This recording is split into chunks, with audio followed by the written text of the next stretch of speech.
Moin aus Hamburg und herzlich willkommen auf unserem YouTube-Kanal Richtung Himmelblau. Ja, heute wird es, glaube ich, ein bisschen experimentell. Ich baue die hinteren Duschtüren und so in der Art und Weise habe ich das noch nie gesehen und auch noch nie gemacht. Es wird auf jeden Fall ein kleines Experiment. Ob es funktionieren wird, weiß ich selber noch nicht. Ich bin gespannt. Ich hoffe, ihr seid auch gespannt. Also viel Spaß mit dem Video.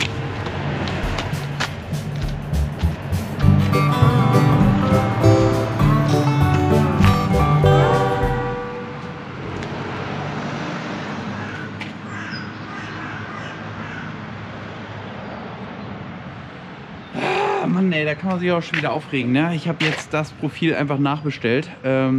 Ich glaube, aus der Distanz, wenn ihr jetzt drauf guckt, sehen die relativ identisch aus. Wenn man sich den Querschnitt einmal anguckt, dann variieren sie schon ein wenig. Aber das Schlimmste ist, der ist hier halt vom Drücken ein bisschen härter. Also hier ist wahrscheinlich ein bisschen mehr Material verwendet worden. Der ist hier viel weicher. Und das war hier mein Test für die Duschtür und der ließ sich wunderbar und ganz leicht zusammendrücken. Bei dem hier bin ich mal gespannt, also der hat hier schon bedeutend mehr Widerstand, ob ich meine Duschtür immer noch so gut zusammen dann kriege. Hier liegt jetzt meine Hohlkammerplatte oder diese Doppelstiegplatte und dann habe ich hier auch 6 mm U-Profile, Alu natürlich. Und da klebe ich dann hier auch meine Dichtung drauf. Und die Dichtung ist halt auch 6 mm. Und dann passt das halt ganz, ganz, ganz ideal, als wenn es genau so ein Duschprofil wäre. Und ich zahle für dieses Ding dann halt einfach einen Bruchteil von dem, was ich zahlen würde, wenn ich ein richtiges Duschprofil nehmen würde. Jetzt ist aber die Schwierigkeit natürlich. Also die haben eine Stärke von 6 mm. Ich muss meine Duschtür jetzt genau da so einpassen, dass ich 1 cm bzw. 5 mm Luft umlaufend habe. In der Mitte, hatte ich ja schon mal eingehend gesagt, ne? Da will ich mit so einem richtigen Duschprofil arbeiten und das Ding hier kostet, glaube ich, 30 Euro, ne? Wo man denkt, Alter, was, das ist alles Plastik, wofür wollt ihr 30 Euro haben? Okay, ist nicht alles Plastik, weil in der Mitte ist noch so ein kleiner Magnet. Der zieht dann diese beiden Profile zusammen, macht es dicht. Und das Teil will ich dann halt in die Mitte der beiden Türen bauen, sodass ich halt einen super Anschlag habe und die Türen dann immer automatisch klappen.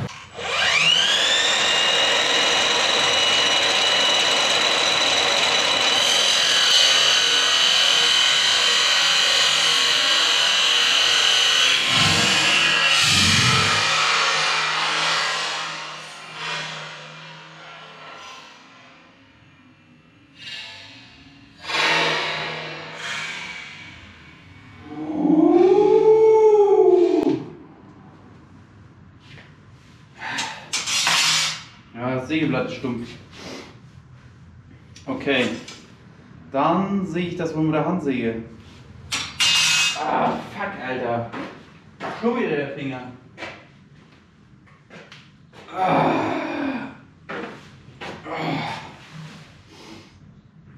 Ah.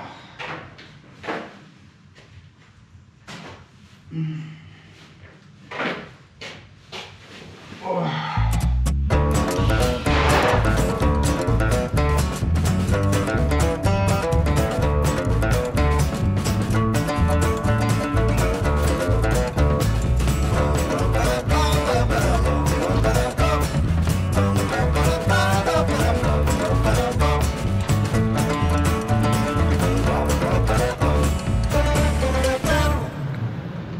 Ich glaube, ihr könnt es erahnen. Das wäre meine Duschtürsituation. Und ich finde das ja sogar geil hier mit diesen milchigen. Da überlege ich mir schon, ob ich die Schutzfolie einfach drauf lasse. Weil das wirkt ja schon wie eine professionelle Duschtür, oder? Wenn der Schriftzug nicht drauf ist. Aber das gefällt mir schon sehr, sehr gut. Also wenn das so klappt, dann wäre das ja mega. Ne? Das passt hier so vom, auch handgeschnitten.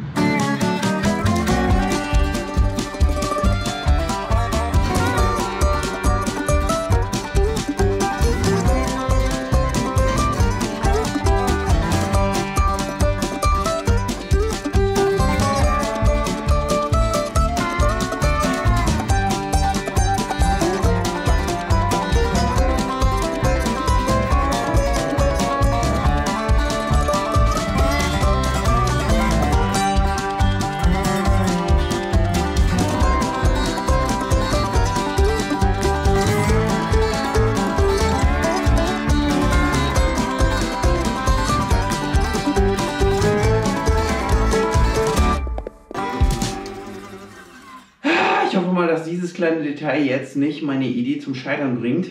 Ich habe gestern versucht, diese Duschdichtung hier auf meine kleinen Doppelstegplatten zu kriegen. Und das ist nicht so einfach, weil die halt einfach viel zu weich sind. Diese Duschdichtung ist für Duschen zwischen 6 und 8 mm und gehen da halt leider nur über Spannung drauf. Deswegen habe ich hier gestern mal probiert, ich packe mal kurz das Tuch weg, dieses ganze Teil mit dem Föhn weich zu kriegen und dann raufzuschieben, weil auch das Raufschieben geht halt nicht, dadurch, dass es so weich ist. Es sind halt zwei verhältnismäßig weiche Materialien. Das funktionierte nicht. Hier anhand des Tests habe ich aber festgestellt, mit dem Föhn wird es so weich, dass man schieben kann. Und jetzt würden wir es mal einmal hier probieren. Ihr hört übrigens, ich nasel ein bisschen. Vielleicht bin ich ein bisschen zu lange draußen in der Kälte gewesen. Aber wer Bus ausbaut, muss auch ein harter Mann sein.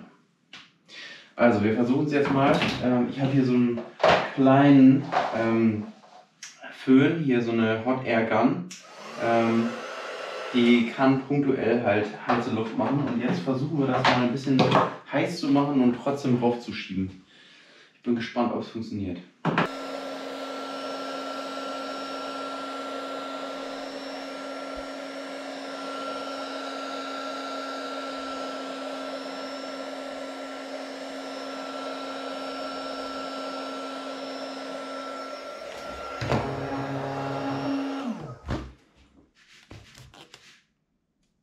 Ja, das geht. Glück gehabt. Ich bin zwar noch nicht fertig, aber es sieht so aus, als wenn es funktionieren könnte.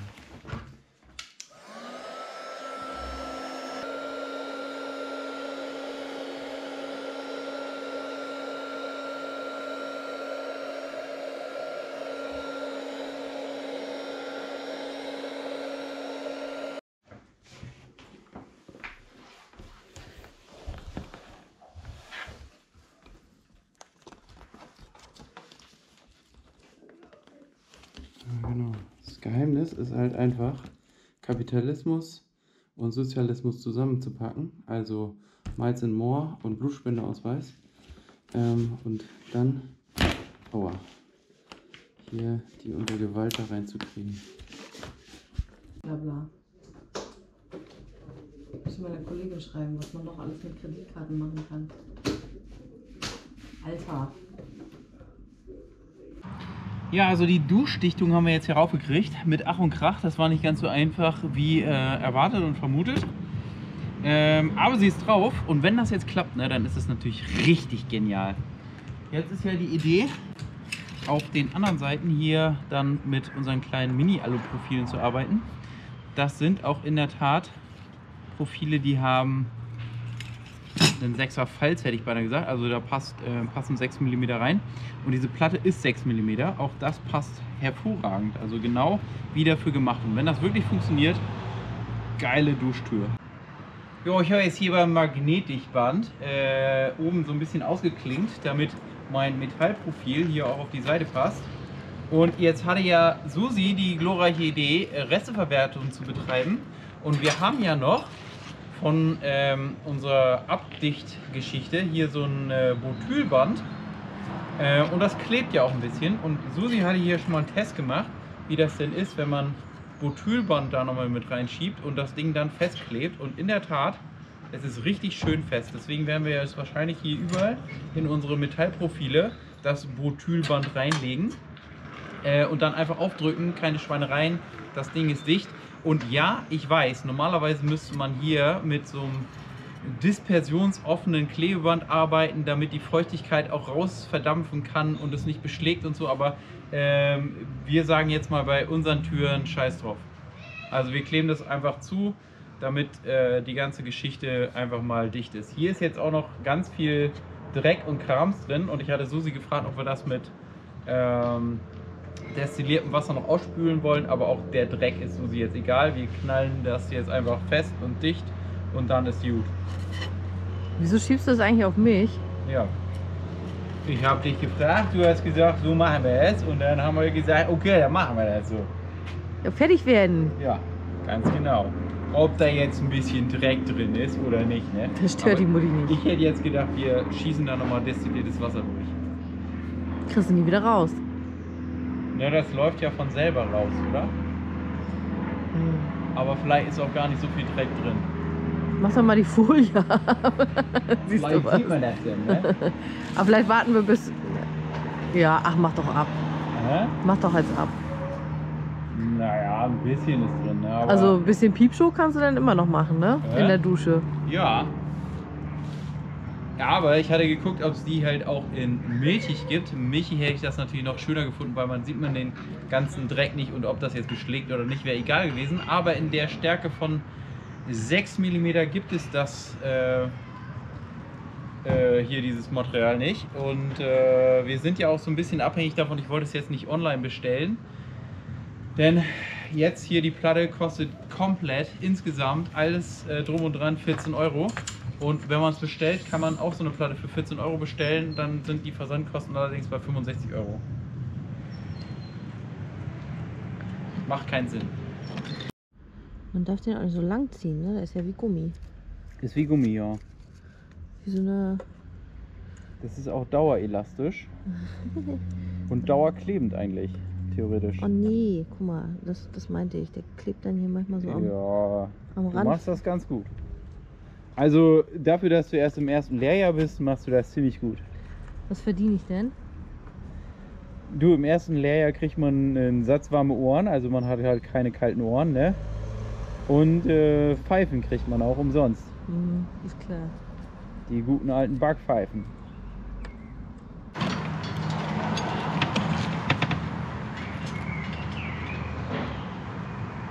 Drückt sich so das Material noch raus.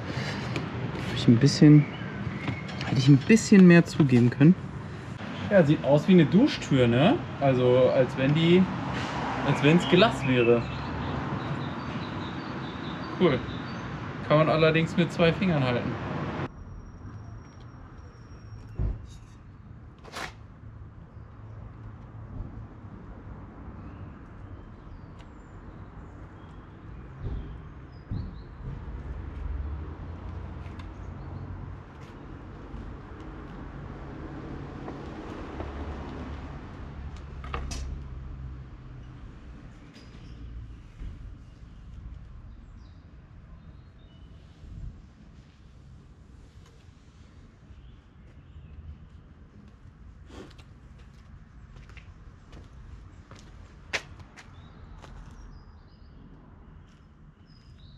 Hier bohre ich wieder meine Langlöcher rein und dann würde ich hier wieder die Nutensteinchen reinpacken und dann werden die hier wieder genau rangeschraubt, weil hier hinter ist ja mein Aluminiumprofil, das ist halt nur verkleidet mit der Aluverbundplatte.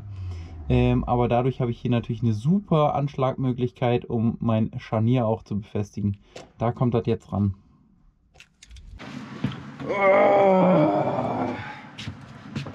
Jetzt kommt ein Teil, den mag ich überhaupt gar nicht. Und zwar muss ich mal meine Kanten und Ecken verfugen, beziehungsweise eine Silikonkante ziehen. Ich nehme da das 221 von Sika. Normalerweise würde ich das ja eher so Freestyle jetzt machen, ne? Einfach überall die Ecken einmal ausspritzen, bisschen Spucke an Fingern, ein bisschen glatt ziehen, fertig. Jetzt überlege ich mir, ob ich es einmal ordentlich mache, also links und rechts ein bisschen Krepp und dann mit dem Abzieher die Kante abziehen. Und wahrscheinlich würde ich mich ärgern, wenn ich es jetzt nicht ordentlich mache, denn ich habe ja hier schon mal das Klebeband und den Abzieher in der Hand. Oh, habe ich aber gar keinen Bock zu. Naja, was soll's. Ich versuch's mal ordentlich. Schön abgeklebt und jetzt würde ich das einmal versuchen ordentlich zu verfugen, ne?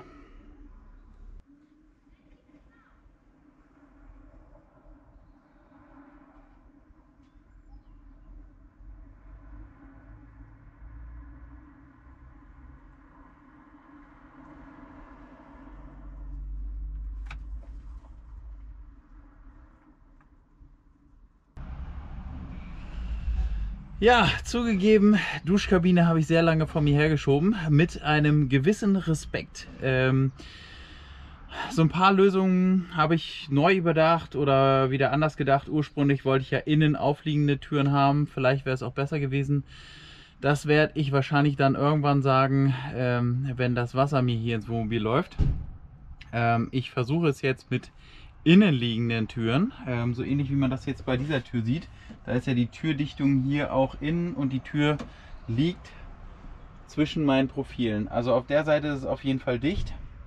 Das ist schon mal ziemlich gut, aber ich bin mal gespannt, wie es jetzt halt auf dieser Seite ist, denn hier kommen zwei Flügeltüren hin. Mit den Scharnieren hat schon mal super geklappt, also das ist perfekt als Ständerwerk zu nehmen und ich kann nachträglich hier überall immer noch was reinschrauben. Das hat sehr, sehr, sehr gut geklappt, außer dass ich natürlich wieder extrem viel Dreck gemacht habe, aber das hat auf jeden Fall ziemlich gut geklappt. Ja, was ihr daneben seht, sind meine verkappten Sikaflex-Kanten. Ne? Also ich habe hier kein Silikon genommen, sondern Sikaflex, warum auch immer.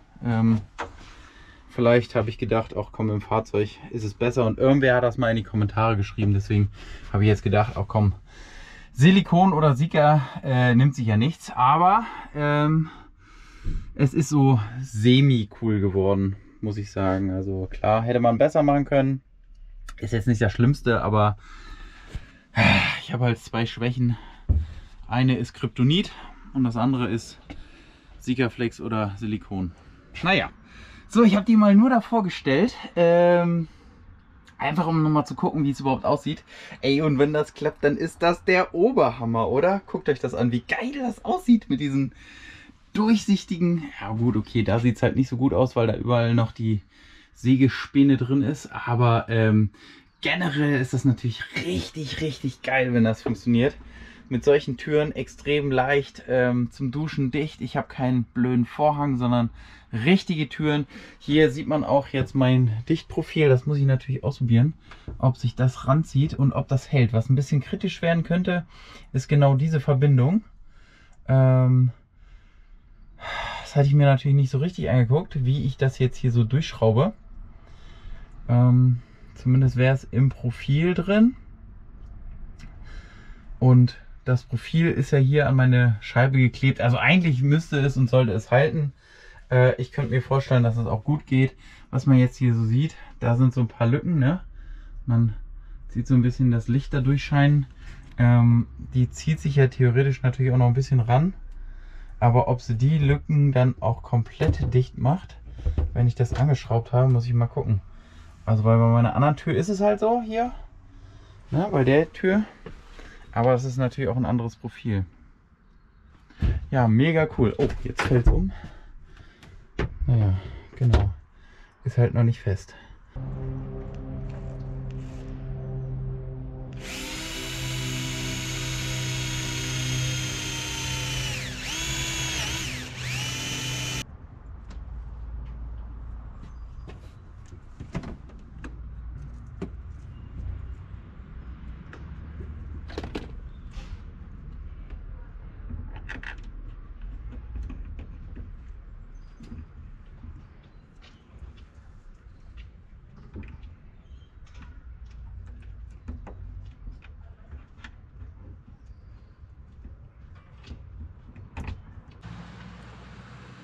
Ja, und dann hat mich Susi ja auch noch dazu genötigt, der Wahrheit morgens ins Gesicht blicken zu müssen. Und zwar in Form eines Spiegels. Der wird jetzt an unsere Duschtür kommen, beziehungsweise unsere Klotür. Und ich will mal gucken, hier ist so ein fetter Kratzer drauf. Ich hoffe, der ist nur auf der Folie. Der Spiegel, jetzt wird sich einer oder irgendwer wird sich fragen, nicht nur einer. Was? Du willst einen richtigen Spiegel da reinhauen? Nein, das ist kein richtiger Spiegel. Das ist ein Acrylspiegel. Der ist kein Glas, sondern Kunststoff. Und so wie es aussieht, glaube ich, sogar ein bisschen getönt. Oh, der sieht aber gut aus. Also der Typ, der da abgebildet ist. Nee, ich meine natürlich, der Spiegel sieht gut aus. Guckt euch das mal an. Also gut, jetzt sieht man so vielleicht. Schick. Sollen wir den da mal rankleben?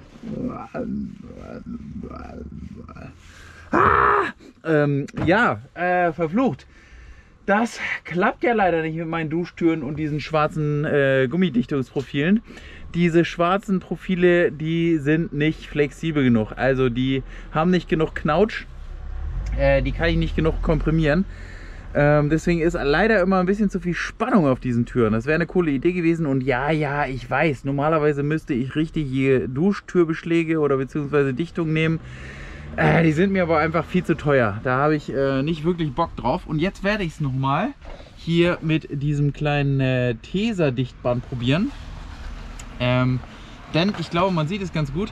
Dieses Dichtband, das ist sehr, sehr knautschig, denn das hat halt keinen Kern. Diese schwarzen Profile, die ich hier verwendet habe, die haben ja einfach eine viel größere Materialdichte. Und die sind hier viel labbriger und flexibler. Deswegen versuche ich jetzt mal die Dinger daran zu kleben und gucke mal, ob das funktioniert. Das ist Plan A. Ich würde aber gleichzeitig auch noch Plan B realisieren. Denn ich habe hier nochmal so ein anderes Dichtband.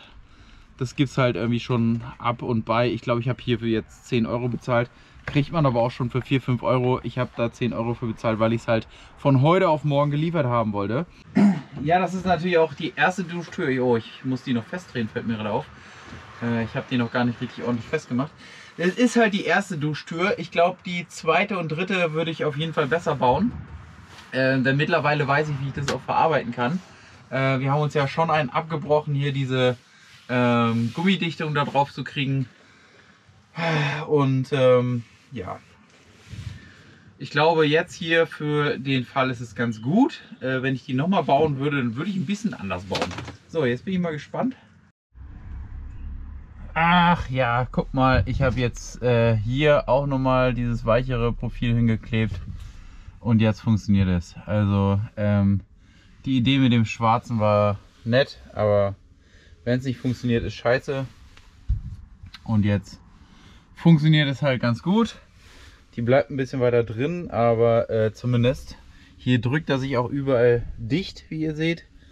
Das wäre schon eine, eigentlich brauche ich drinnen gar nichts mehr machen, weil das schon eine super Duschdichtung wäre. Also das schließt sich hier komplett selber.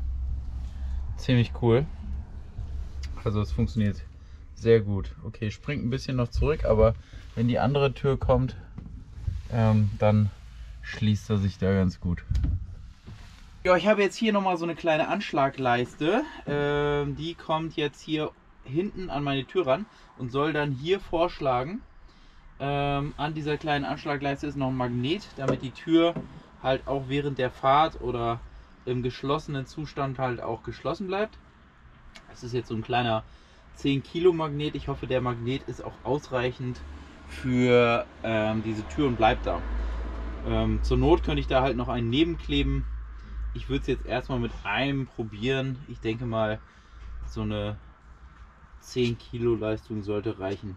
Genau, also hier kommt das Ding jetzt innen an die Tür ran. Ich habe das Ding schon mal vorgebohrt und noch ein Profil reingeklebt.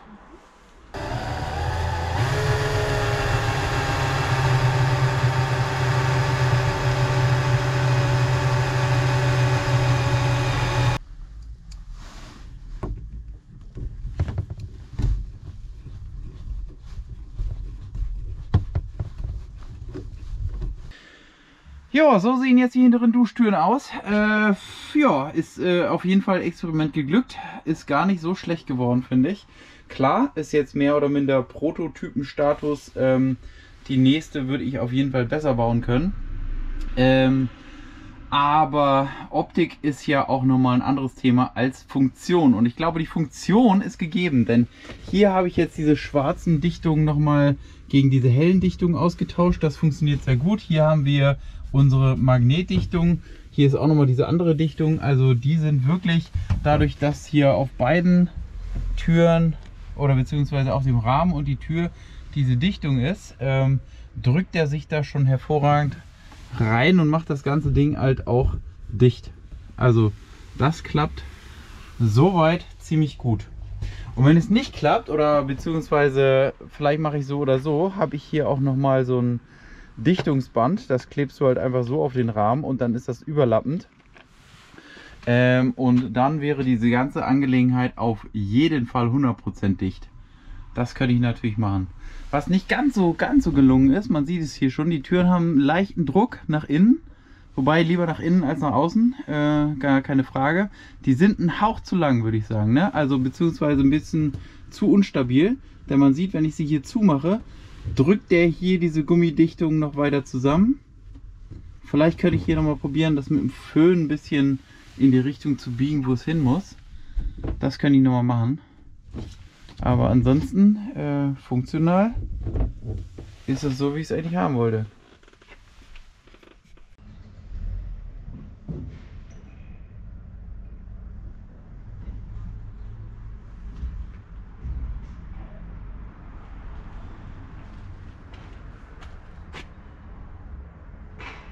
Vielen, vielen Dank, dass ihr das Video so lange angeguckt habt, auch wenn es nur um eine Duschtür ging. Ich möchte euch das ja am liebsten ganz explizit und haarklein erzählen und zeigen, wie das ganze Ding hier funktioniert. Denn so ein bisschen stolz bin ich natürlich auch auf diesen Großausbau.